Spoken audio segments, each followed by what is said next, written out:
Hi guys, it's Tash here from Wheat Off of Wellness, and today I'm with the very special Lorraine, who is also part of the Wheat Off of Wellness founding team. Hello. Does that make sense? Founding team? I Yeah, guess so. yeah. Part of the Yeah, we're, founders. we're all founders, aren't we? So that's all right. Yeah. Yeah. And you do so much stuff, as well as obviously being the co-founder for Wheel for Wellness. You do face reflexology, foot reflexology, massage, Reiki, Qigong, workshops with your husband, CEO Ian. So Also you a do, founder. yeah, also founder, you do loads of stuff. So there's loads of stuff to talk about. Where did it all start then? Where did this wellness loving Lorraine start? Blimey. When I look back, I think it was probably in my teens. And it's sort of I was probably like you reflect back and you think, yeah, I was probably a little bit out there in a way. It was always interested in that alternative side of things. There's a book behind me somewhere, and it's on zone therapy, and I probably bought that Mm. when I was about 13. And it was that and aromatherapy books, although I didn't go on to train in aromatherapy. But there was always that something about that alternative, that we don't always have to rely on conventional approach. And then fast forward a few years beyond that. I was getting like really bad sinus headaches and like, excruciating. And I was on the waiting list at the hospital to have my sinuses drained. Mm. And they'd already damaged a nerve when they took my wisdom teeth out. And so it sent me into a panic because I thought, what if they damage my sense of smell? What am I going to do? Yeah. So I then explored and then ended up having acupuncture. And it sorted the headaches. And again, something that's always fascinated me, haven't trained in it, but I am just currently training in auricular acupuncture. So that'd Mm. be another one to add to the list. But it to me, I think the underlying thing is find that holistic approach where you can. There's no one size fits all. What works for one person won't work for another, or one person will love it, another person will hate it. But find what works for you and embrace that natural approach to wellness. Mm. And with the like Reiki, the more kind of spiritual side, I guess, to the wellness, how did you feel like it came about for you really? Like how did you realize that you had this, I don't know, was able to channel and help people and heal people with Reiki? Yeah, well, again, I think that is something that is within every single one of us, and it's whether we choose to see it and to develop it, I guess. And for me, my dog was epileptic, bless him, and he was epileptic from a pup after he had his injections. And I used to find myself, it was during he was having a seizure, and I found myself just placing my hands over him, saw this little symbol, and he sprung up, and I was there like, oh my God, he doesn't normally do this. And it was just like this, no, that's weird. But he was absolutely fine. And so he came out of that seizure really quickly. I didn't make the connection, but I then went on, as part of the journey, I went on to train in Reiki. And then it was then like, this is what I've been doing with Ben. Mm. And so yeah, and so to me it's like, you train and you get attuned.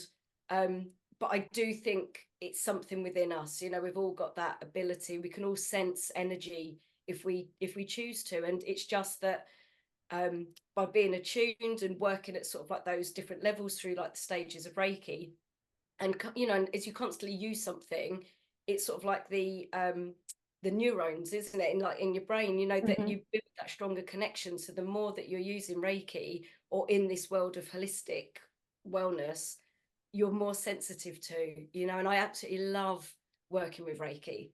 It's like I Mm. always say to clients, no two sessions are the same. Even with the same client, they won't be the same. It's always just, I'm working through the chakras, but it's going with the flow. It's feeling where I need to be and whichever energy field I need to be in as well. Yeah, I remember you telling me the story about your dog actually. And I've experienced Reiki with you as well. So, how do you prepare for a Reiki session then? And do people normally come to you just for Reiki, or do you do lots of other bits? Because obviously, with me, it was massage and Reiki. Yeah, and I think that's why, like in terms of the offerings I've got on We Offer Wellness, it's under that umbrella of holistic at the moment, because I always like to give people the option when they come to see me that you might want purely massage, or you might purely want Indian head massage or Reiki, but you might be like, actually, I want some Reiki, but I want some foot reflexology, you know. And so it's working, tailoring a session for what works for somebody. And in terms of like preparation, I'd say really for all sessions, what I always do every morning is I'll go through like a little mantra of like grounding myself, connecting and protecting. Mm-hmm. So it's, you know, and again, I've learned the hard way where I've been working with people, and if I'm by their head, it's almost like I'm absorbing the energy, or it's being drawn out of me. Mm. And I've been, you know, there's been a couple of times where suddenly I can't see and I felt like I was going to pass out. And so you learn, you know, you learn the hard way, don't you? You learn through your own experiences. So it is always that, right? Am I grounded? Am I connected? And protecting your own energy, especially when you're working with energy. You know, it's not to say you're passing on anything or that you're absorbing anything in that way, but also, you know, energy is interchangeable. So it's always that, you know, build your own boundaries, your own protection. Yeah. Do you find it quite exhausting then? Like you couldn't have back-to-back clients all day long, or you can manage that? I do. I mean, I always factor in that there's a little gap, so I've got time to write out notes or to, you know, to deal with anything sort of in between. So I've never been one who likes that literally back to back, because again, I want clients to have that space to be able to give me an update as to how they're feeling. So then we can tailor the session, you know. So if it was literally like, here's your appointment, right, we've got 45 minutes from here, go. You know, so it's a 30-minute treatment, it's a 60-minute treatment, you know, and I Yeah. allow time either side. um I don't find it exhausting. I mean, the days are long, and I, you know, will be sort of like, you know, fully booked. But I think there's something almost meditative that you get into that space, you know, whether it's the back that you're massaging, it's what are you feeling, whether it's the foot that you're working upon. Again, you know, you're exploring. And the same with Reiki, it's like, you know, what energy am I sensing? Where do I feel I need to be? So the day, and it's a way I've always wanted to work, you know, having variety to the day. I've always been sort of passionate about that. So yeah, and so it's, you know, it's how I work. It's what I like to do. And you do it so well. So it was so Oh, lovely bless when I had you. the experience. What about the zone facelift then? Could you do that? What the hell is that? So that is, I can give you like a little thing Oh of little yeah. tools. So these are the little mushrooms, like gouache things. So on this little side table are loads of different tools that you can use on the face. So you've got like little paddles and spatulas, you've got little rollers. And so zone facelift brings in, again, it's a completely holistic treatment, and it works better on a program base. So again, you're doing the treatment, but you're also giving the client like insight, you know, and also sort of in a way coaching them, you know, what changes can you make? Because also if we're happier on the inside, that's then going to be reflected externally, you know, in terms of our skin, our hair, our face. And zone facelift is bringing that focus onto that. And then you're working again with facial reflexology, with natural facelift techniques, with the gua sha and the different stone therapy tools, hot towels, cleanser. You know, it's a real, like a deluxe luxury, but also I'd say like a necessity. You know, it's something, whatever session is, I think just people taking that time for themselves is so important. Yeah. Yeah. And we spoke about this together about the necessity aspect, that people think it's a treat to, let's say, get a Yeah. massage. But people then would go and get their nails done and wouldn't think of anything of it, etc. But it's your health, isn't it? Your Yeah, well-being, mental, physical, emotional. absolutely. You know, and I Which, think in the West, sadly, you know, things have changed and are changing, but in the West, we tend to be, we'll do something about, excuse me, we'll do something about it after the horse has bolted. I You never know, heard of that. yeah, so it's like that thing, isn't it? Like the horse has gone, oh yeah, maybe should have looked that. You Yeah. know, but in the East, where it'll be preventative. And that's really where we need to be coming more from, you know, looking after ourselves, putting all these things in place where it is, you know, a necessity, it is a need, you know, to look after your wellness, for longevity, for better health, for happiness, for that feeling balanced and that sense of well-being, rather than, oh, that's gone wrong, this is hurting, oh god, like, you know, I'm feeling really rubbish, what do I do? and having to almost dig yourself out of that hole to get back to that place of balance. It's like, start at that place of balance or just a little bit under, and then build yourself up from there. You know, that's very much like the way you work with Qigong. You know, you're filling your lower dantian, and if you don't replenish that or look after like that internal energy, that chi, is when you get completely wiped out. You know, when you're looking at chronic fatigue, ME, you know, in that way, long COVID, how that's affecting people. What's And it's ME?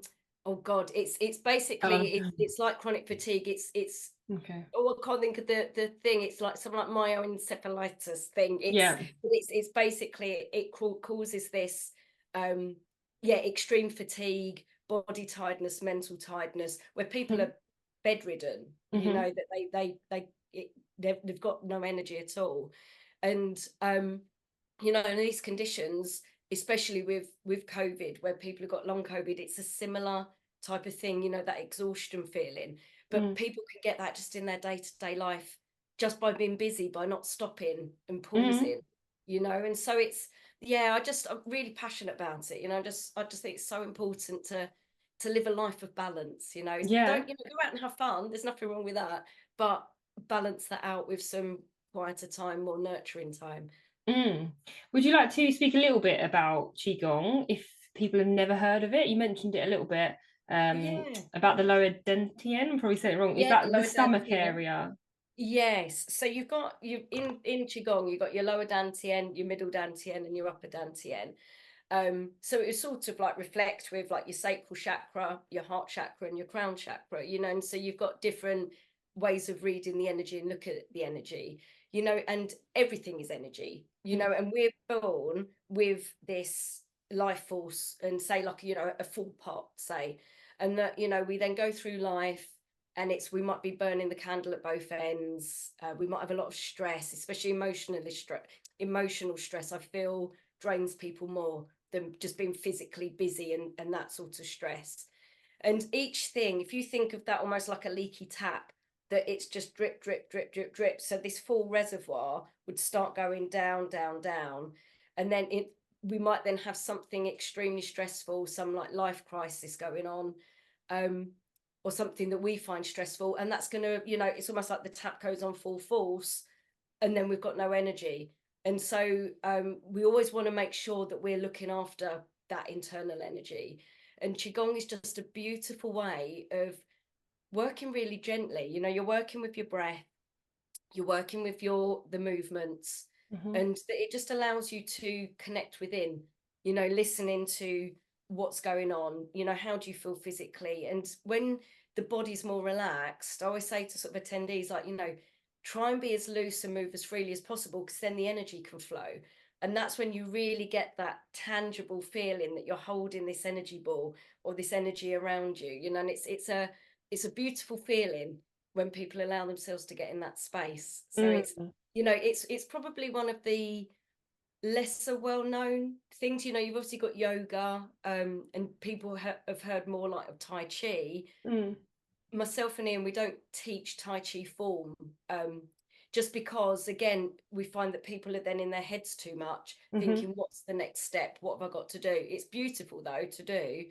We want people in this sort of stressed world just to be able to go, right, all I need to think about is just doing this movement a few times and connecting to myself. And it's, yeah, in a nutshell, that is the practice of Qigong. Yeah, and I've tried it at one of your workshops as well. And it is, yeah, very easy and simple so that you're not in your head and you're not thinking, I look like an idiot. You're just kind of in the flow of it, which is really nice. And then when you mentioned about the energy as well, with Reiki, it's so interesting because I remember you saying to me that I when you did Reiki to me, I was like not blocked, but you couldn't feel anything but to the belly area, It right? was quieter. Yeah, it Yeah. was quieter to So, start. And like I said, I never know how things are going to present, you know, and so I always then scan down the body. So it is that, like, right, let's get the full picture. So then I can work holistically with what's going on and where I feel like I need to be. And again, you know, Reiki will go to where it needs to go. So somebody might come in with an intention of, you know, I want to work on X. but they get a different outcome of a different positive outcome. And it's almost like that first layer, you know, and then it will get to that point of where they want to be. But it's, you know, it's almost like we've got to clear stuff before we get to that point, you know. And so it's, again, it's gentle, obviously, in its application, but can be really powerful, you know, and sort of sometimes quite sort of strong. But it's so, yeah, it's lovely. It's lovely. What would you say is the most rewarding part of your job then? Because I know there's loads. Oh, And do you you know deal what? with so many It's so different hard to people. pick. It's almost like it's everything, because there's so many different parts that make the whole. So, you know, I love, and I'm so grateful for each and every client that I have, you know, and I give thanks at the end of the session, just in my head, but, you know, thanking them for being there, for taking that time. At the end of Qigong, I always say, thank you for taking that time for you, you know. And so it's, I do feel completely blessed to be able to be working in something that's a total passion for me, to be making that positive difference with people. You know, it's not me doing it, I'm working with them, you know. And so together we build that wellness working relationship. And so again, you know, it's that, yeah, what's going on for you, what do we need to focus upon this session, and then we'll work from there. So yeah, you know, it's the variety, it's a journey, it's ever evolving. I'm always learning. I love learning, and I love, and again, thinking like, oh, this will really benefit people, you know. And so again, it's, you know, it's almost like I sort of think, will I ever retire? You know, you can't even ever see an end date, because you then think, if you love what you're doing, you just keep going, don't you? You know? And you're making such positive impacts in people's lives as well. You do Yeah, I amazing hope work. so. Yeah, I hope so. Yeah, we definitely do. So please check out Lorraine on the We Are for Wellness website. So thank you so much, Loz.